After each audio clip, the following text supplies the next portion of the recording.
وسنعود إليك أيها الشعب النبيل إن شاء الله، ونحن على ما تعهد منا من إيمان قوي وثبات على المبدأ وسهر على مصالح الأمة وعمل على ما فيه خيرها وسعادتها. ولنا في تأييدك والتفافك حولنا وفي الوعي القومي الذي عم سائر طبقات الشعب في الحواضر والبوادي أعظم مشجع بمتابعة المهمة المقدسة الملقاة على عاتقنا جميعا، وللوصول إلى الغاية المنشودة، ألا وهي عهد جديد نتعاون على بناء صرحه وفق مطامحك التي ما فتئنا ندود عنها ونسعى في تحقيقها.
القديم ذلك العهد المجيد، واسلكوا النهج القويم واتبعوا الرأي السديد.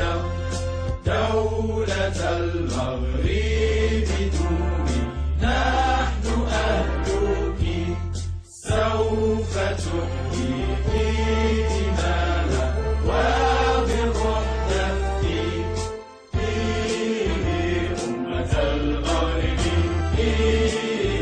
دولة المغرب، نحن شبان سعينا باجتهاد وثبات، ليس فيها غير ليث قام عزا في الحياة. قد لبسنا مذ عقلنا حلة الفخر، وحملنا مذ نهضنا راية النصر. أمة المغرب دولة المغرب، أمة المغرب دولة المغرب. جددوا العهد القديم ذلك العهد المجيد، واسلكوا النهج القويم واتبعوا الرأي السديد. دولة المغرب